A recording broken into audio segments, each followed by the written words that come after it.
Buenas, queridos amigos y oyentes del canal Literario Arge. Vamos a continuar con nuestro curso del profesor Alfredo Llanos sobre la filosofía de Heráclito. Ahora, uno de los apéndices que él escribió sobre la interpretación que hace Thomson, el historiador de la filosofía. Los primeros filósofos. El enfoque de Thomson, que toma en cuenta los factores sociales y políticos del que emergió el mundo helénico, se ha desarrollado en los libros Los primeros filósofos. El problema central es aquí el origen del pensamiento griego en general en cuanto depende de las viejas civilizaciones del Mediterráneo. Heráclito ocupa, como es de suponer, una posición muy importante. Para Thomson, las principales acepciones que abarca la palabra logos, según la usa Heráclito, son tres: disertación, causa y razón. Puede así definirse al logos como la exposición correcta de la verdadera comprensión de la ley universal que gobierna la naturaleza, incluyendo la divinidad y el hombre. No es una ley histórica ni una ley de evolución, por el contrario, es algo intemporal. De la misma manera que el mundo en el cual opera es eterno, aunque sujeto a eterno cambio. Tampoco es una ley natural en el sentido de excluir lo sobrenatural o divino, más bien es identificada con lo divino en cuanto es una abstracción inmaterial que representa todo lo que es general y absoluto en el universo, en oposición a todo lo que es particular y relativo. En tal sentido puede decirse que todas las cosas son una. Las cosas son múltiples porque cada una es lo que es y no otra. Pero esta identidad de una cosa consigo misma es transitoria y relativa, ya que todo está siempre en proceso de transformarse en su opuesto. Lo único permanente, absoluto y por ello divino, inmortal e imperecedero como lo ilimitado de Anaximandro, es el conflicto de los opuestos, o más bien, la ley que lo fundamenta, la ley del cambio perpetuo. Siendo esta la verdad, es necesariamente difícil de descubrir. No se trata de una verdad trascendente, al contrario, pertenece a una realidad material, perceptible a los sentidos. Aquellas cosas que se ven, se oyen o se pueden conocer son las que más aprecio, expresa en el fragmento 55. Los 5 sentidos y la facultad de razonar existen en todos los hombres. La facultad de pensar es común a todos, de acuerdo con el fragmento 113. Por ello la verdad ha de aprenderse a través de la razón, mediante la observación del mundo externo. No ha de aprendérsela como afirman los pitagóricos, a través de los sueños, porque estos no son un reflejo verdadero del mundo exterior.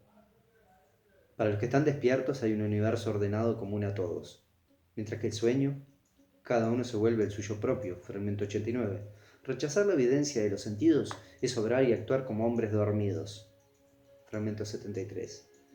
Tales hombres se distancian del logos, pues a pesar de hallarse en su cercanía, no comprenden la íntima conexión del todo. Por tanto hay que seguir al logos, pues aunque el logos es universal, la mayoría vive como si se atuviera a su entendimiento particular. Esto sucede según Heráclito. Porque escuchan a los falsos maestros. Mucho conocimiento no basta. La erudición no enseña a cultivar la inteligencia, pues en tal caso hubiera enseñado a Hesiodio y a Pitágoras. Según toda presunción, Pitágoras, en opinión de Heráclito, practicó la investigación más que todos los hombres, y mediante extractos de muchos tratados reunió un saber particular, mera erudición acumulada y arte dañino. También Homero es censurado severamente. Merece que se lo expulse de los certámenes y se lo castigue con la vara lo mismo que el poeta Arquíloco. Estos falsos maestros prosperan gracias a la credulidad humana. ¿Cuál ha sido el error de estos maestros? La falla no reside particularmente en la acumulación de conocimientos. Esto es deseable y es necesario. La dificultad está en que estos hombres se han conformado con observaciones superficiales e hipótesis no probadas. Por eso Heráclito aconseja no conjeturar sobre los problemas más importantes. El que investiga la verdad debe pasar por múltiples esfuerzos, pues los que buscan oro cavan mucho, pero encuentran poco. Para Heráclito, la sabiduría consiste en conocer cómo todas las cosas son gobernadas a través de todas las cosas. Este principio fundamental queda determinado por el fragmento 30 que afirma que el cosmos es el mismo para todos, No fue creado por ninguno de los dioses ni por ningún hombre, sino que fue, es y será siempre fuego eterno que se enciende y apaga según medidas.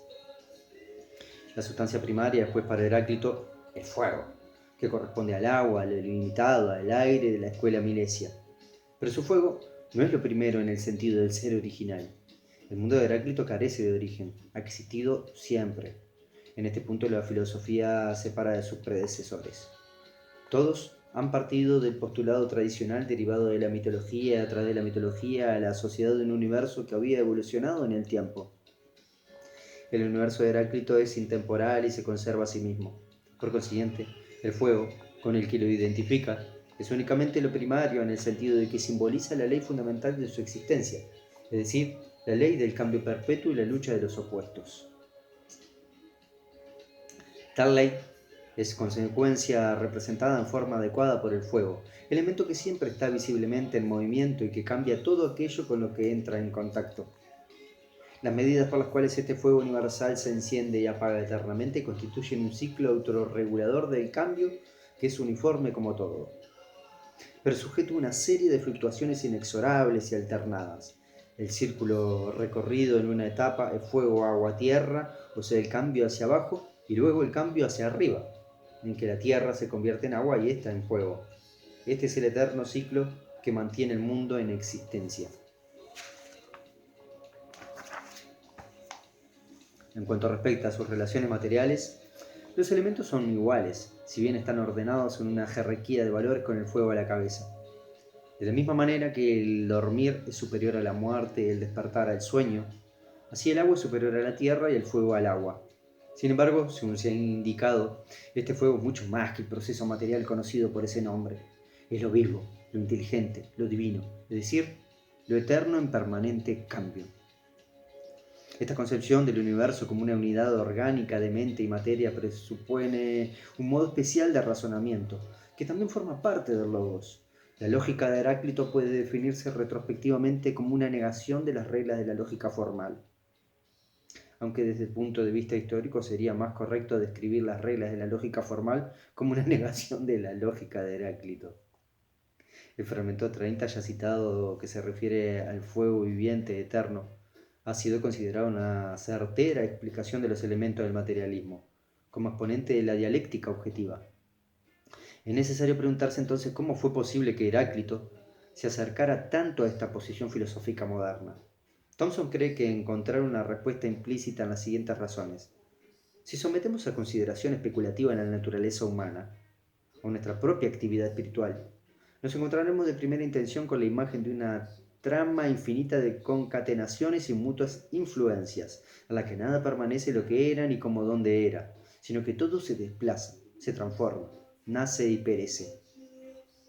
Esta intuición del mundo primitivo, simplista, pero perfectamente exacta y congruente con la verdad de las cosas, es la de los antiguos filósofos griegos, y parece expresada claramente por vez primera con Heráclito. Todo es y no es, pues todo fluye. Todo se halla sujeto a un proceso constante de transformación, de incesante nacimiento y caducidad.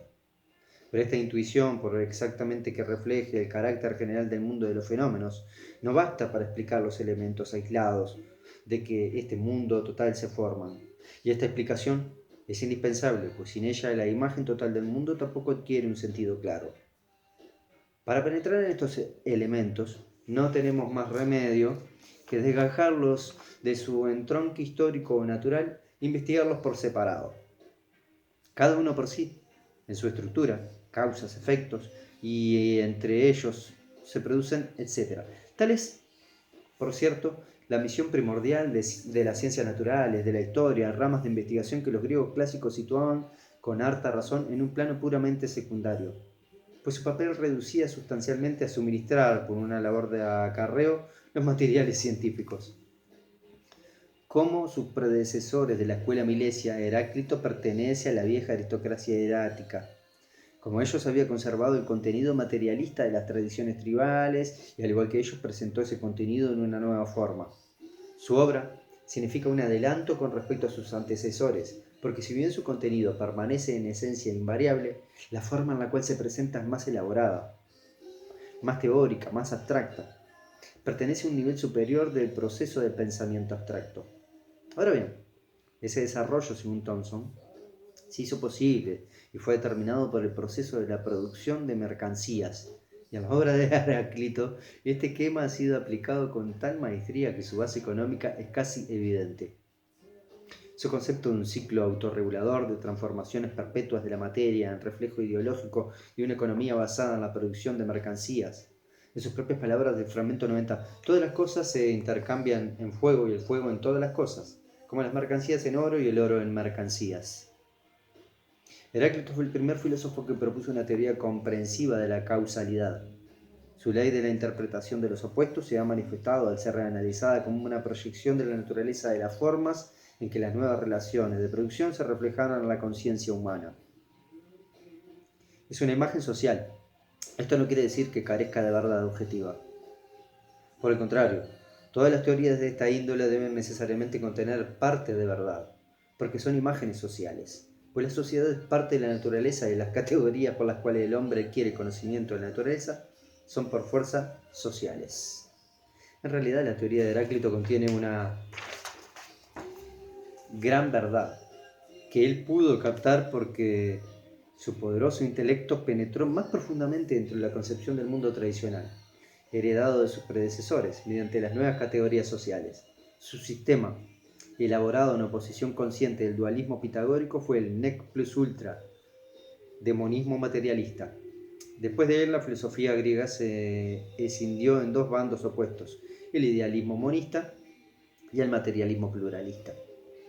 Pero Thomson llega más lejos en su explicación del método histórico y dice que así como hay analogías entre Pitágoras y Esquilo, también puede establecerse un paralelismo entre Heráclito y Sófocles. En la evolución del drama, Sófocles es, con relación a Esquilo, lo que Heráclito es a Pitágoras, en la evolución de la filosofía. En Sófocles, como en Heráclito, el centro del interés se ha desplazado de la reconciliación al conflicto. Aristóteles define la tragedia como la representación de una acción que conlleva un cambio de fortuna causado por un error involuntario del protagonista. Este cambio es una transformación de la acción en su opuesto. Se trata de la expresión dramática de la ley de Heráclito sobre la interpretación de los opuestos y su perfeccionada por Sófocles en su obra maestra Edipo Rey, que ya vamos a leer en el canal, no sé si ya la hemos leído. Le hemos dado bastante chance a Antígona, nuestra obra favorita. Recomendable, Sófocles para mí es el mejor autor de toda la historia de la humanidad. Sigamos. Es bien conocido el argumento de esta tragedia de Sófocles. Layo y Yocasta eran reyes de Tebas y les nació un hijo, Edipo, de quien se predijo que mataría a su padre y se desposaría con su madre. Antes de criar semejante niño, resolvieron darlo a uno de sus esclavos con intenciones de dejarlo aparecer en las montañas. El hombre tuvo piedad del niño y lo entregó a un pastor corintio, quien lo llevó a su casa. Como los reyes de Corinto, a quienes pertenecía el pastor, no tenían hijos, adoptaron al niño. 20 años después, el joven Edipo se le insinúa que no es hijo de los reyes corintios. Edipo consulta el oráculo de Delfo y así obtiene la confirmación de una vieja profecía que él escucha por primera vez. Está destinado a matar a su padre y a unirse con su madre. Ante esta terrible perspectiva, Edipo resuelve huir de Corinto y toma el camino hacia Tebas. En esa época los tebanos sufrían los estragos que provocaba la Esfinge, un monstruo que sacrificaba diariamente varias vidas humanas mientras apareciera alguien capaz de resolver el enigma que ella había planteado. El rey Layo de Tebas con su séquito se dirige a Delfos a consultar al oráculo. En el trayecto se encuentra con el joven desconocido que viaja en sentido contrario y quiere forzarlo a que se haga a un lado del camino, para el cual lo castiga con su látigo. Edipo, que ignora la jerarquía del viajero, lo golpea a su vez y lo mata. Luego mata a los demás acompañantes del rey, con excepción del pastor que regresa a Tebas con la infausta noticia. Edipo se enfrenta más tarde con la Esfinge y resuelve el enigma. Llega a Tebas, donde el pueblo lo aclama como libertador y lo hace rey en reemplazo del difunto Layo. Todo parece causal. Sí, el viejo pastor, que conoce el misterio de Edipo y lo ha reconocido, resuelve callar y retira las montañas. Edipo se casa con... Ah, mirá, esto yo no lo tenía en cuenta. El viejo pastor, que conoce el misterio de Edipo y lo ha reconocido, resuelve callar y se retira a las montañas. Acá tenemos a alguien que pudo haber solucionado la tragedia mucho antes, ¿no? Pero dejó que todo sucediera. No le había prestado atención, hay que releer, vieron como la relectura siempre nos lleva a descubrir cosas que pueden ser muy, pero muy importantes en cualquier libro y que nosotros en un adormecimiento, o en otras búsquedas, no podemos ver en una primera lectura. Relean, relean, relean, relean. Así que tengo que releer a Sófocles ahora. Y buscar esto, a ver cómo ese viejo pastor se hizo a un lado, se llevó consigo la verdad y dejó que la debacle cayera sobre Tebas.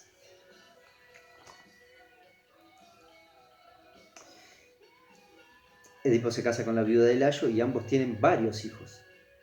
Pasan los años, una nueva plaga aflige a Tebas. Se consulta al oráculo y este exige que el asesino de Layo sea expulsado del reino. Edipo, ignorante de su verdadera personalidad, dirige afanoso la búsqueda del culpable. Interroga al profeta ciego Tiresias, que también conoce el secreto y ha callado la verdad. Bueno, lo de Tiresias ya lo sabía yo. Como Edipo lo matara de palabra, el profeta lo acusa de ser el asesino. Edipo interroga a Yocasta y ésta le confiesa lo que sabe de la muerte de su esposo Layo. Edipo recuerda el camino de Delfos, la pelea con el desconocido y sus hombres. Pero como se decía que el ex rey había sido asesinado por una banda de ladrones, este detalle desorienta a Edipo. La reina propone que se llame al viejo pastor que vive en las montañas y a quien se le confió aquel desdichado niño. Entre tanto llegan noticias de Corinto que hacen saber la muerte del rey de esa ciudad, y como Edipo era su hijo adoptivo, debe ascender al trono. Edipo se halla en la cumbre de la fortuna. Aparentemente es el rey de 2 ciudades. Yocasta, a su vez, cree que este hecho pruebe la inocencia de Edipo. Sin embargo, este se niega a regresar a Corinto.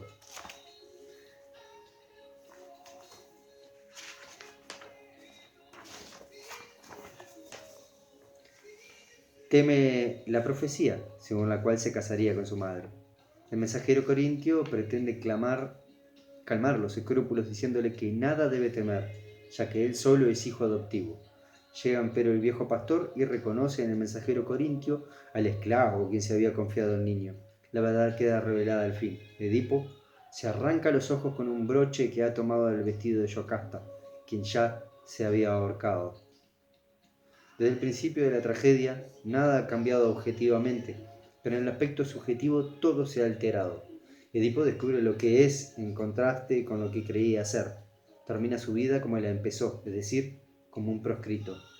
El intervalo eso fue una apariencia, y esos cambios extraños se han realizado como contra la intención, pero mediante la acción inconsciente de todos los interesados. El hado, que decide de su destino, parece ser la pantalla tras la cual se esconden las nuevas relaciones de producción. La tragedia expresa esta situación ideológica según las viejas formas de pensar. ¿Quién es Edipo y quién Apolo, el dios invisible que lo ha tomado entre sus redes? Para Thomson, Edipo es el hombre, el nuevo hombre, el propietario individual de una sociedad productora de mercancías, separado de los suyos, independiente y no obstante atrapado por un poder sobrehumano en un conjunto de concatenaciones naturales de carácter social que se desarrollan sustraídas por entero el control de las personas interesadas. De igual modo que el fuego de Heráclito es el equivalente universal, la materia infinita en movimiento en la que todo se transforma y en la que todo surge. El Apolo de Sófocles es el nivelador radical, el representante de la economía dineraria que barre con todas las distinciones. Bueno, para la próxima tenemos ya la interpretación del señor Martin Heidegger, Introducción a la Metafísica. A leer, muchachos.